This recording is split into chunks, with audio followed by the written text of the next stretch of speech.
Hello everyone, this is Aliyah Kim Emergalado and I'm with, I'm Jonah Stephanie Sorbosing. and we are here to further elaborate about Impact on on characters. So this brings us to the question, which characters best illustrate the tension or freedom in making choices? So what are the characters you have in mind, Stephanie?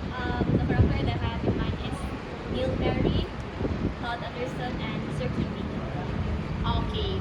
Sige, let's one by one i-discuss na to sila, no? So, first is si Neil. So, si Neil, according sa story, was this guy na compared to his peers or friends, did not really come from a well-off family. So, yung dad kay, it took him a lot to put Neil on that school, no? So, mara siya og kanang gi-impose man gud sa father ni Neil nga kay wala niya na achieve ihang mga dreams sa una ba. Mo to dapat si Neil ang mubuhat. Oh, exactly. So si Neil, mura siya og gi-pressure sa iyang dad nga mo take up og medicine. Pero dili man siya ganahan mag-medicine kay iyang gusto or his heart is telling him nga adto jud siya sa acting. So siya mura siya na-confuse kung magbinutan ba siyang anak nga i-follow his dad or to follow his heart. Oh. So, you know, kanang vital sa jud ang role ni Mr. Keating kay some of them mag-blame sila ni Mr. Keating nga it was his teachings nga marag nag-trigger ni kanang ni Neil nga nag-cause atong ihang death kay tungod you know nangayo ba si Neil og advice ni Mr. Keating that time na siya what he should do whether mo pursue siya sa acting kay he got the main lead and or to follow his father's rules or kanang orders. But then again, he still acted niya kanang kuan but nevertheless batig hapon ang kanang outcome kay his father did not appreciate him kaayo. So what I can say about Neil was you know he's a really bright guy magod and kanang mer siya tasa kay siya og maabot ba. But if only mer siya og kuan wrong magud siya. Kaba man ang line nga murag right person wrong time pero ang sa iyang kuan iyang life kay right talent wrong parent. Ganon because imagine na he had the talent but then he was under a unsupportive parent, di ba?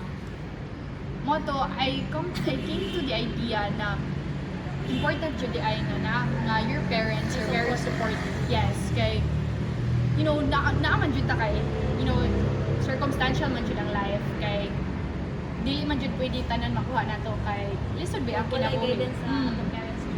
Dagan ba ang dagan i-consider. But if ato lang jud suportahan, asa man mas matter, di ba? Dito na later na naka-realize ang iyang dad nga mas importante di ay ang life sa iyang anak Compare sa one sa iyang dad. Tama. So mo na nga mo to siya ang main problem with it. But then we also have other people no? Aside from Neil, we also have yes, so Todd si Anderson. Todd. Oh. His roommate na kuan siya nang shy siya na pagkatao. Yes. Kaya gano'n, kanang new ba siya sa group si Todd? Oo, bali bago rin siya og transfer so ito. na-shy din siya. But then Moto, another kanang great nga gibuhat ni Mr. Keating was he brought out Courage. the courage and potential of Todd good. So, yung bring out ang will niya. Kasi Kaya sa first mga scenes or first part jud kay shy din siya. si Mr. Keating kasabot siya nga Todd was a shy person. So at first wala niya gihugos nga murag mo answer siya sa questions inana. But later on yahang kanang gi-push si Todd nga mo go out gid siyang comfort zone which was very good kay he really did. Murag dili man sa tumahimong possible ang pag-come out ni Todd sa iyang comfort zone if wala sa ito ang push ni kanang Mr. Keating. Yes. So, yeah, moto kay people really have a great impact on our lives kay after ato ni Mr. Keating, after Neil's death, dito jud niya napakita nga ga-appreciate jud siya sa tanan nga mga ilang i-teach niya ba kay without those people, really Todd would always be the shy person or jud siya. So that's another sa iyang person. comfort zone. Mm. Then, usa pa man ang other Si person. Charlie Dalton or si Wanda. Si Nuwanda. So, si Nuwanda, he was more of like the carefree, outgoing person. And he was the one nga nagsuwat sa article. Yes. Publish Mm. na wala knowing sa mga Mm. kauban. Kay giwarn man to sila ni Mr. Keating nga dangerous yun ang pag-organize ato na club. But nevertheless, ila sa jung gipadayon because they were really interested. And si Nwanda or si Charlie, kanang gusto sa siya nga kanang dili lang contain sa ilang group ang kanang ilahang mga shared Mga beliefs. sa Oo. mga poems Mm. na nag-share sa So gusto sa siya og kanang mga magdali sa galing. ubang Oo. dala siya. Mm. But what's good about Charlie or Nwanda, kay he takes responsibility gali ang consequences. Like katungay ko ani nagpahapak siya. Nagpahapak siya. Kanang, like, tanan man sa yun, wala joy, naman joy consequences. And what's nice about him, kay iya sa yung own up iyahang mistakes. And instead of like, nang blame siya sa others, Kay siya yung i-take kanya, mao na. So that tells us about your actions and the consequences you have to pay for without, if there are things nga dili jud nimo i-think thoroughly. So maybe when we make decisions, mag-think sa uban. But still, good try man sa to yaha because he had good intentions. Then, you have other people in mind, Stephanie? Si Knox Overstreet. Okay, yes. So si Knox, yeah. The person who fell in love with Chris. Mm, yeah. Well, dili kita kanang dwell on the morals.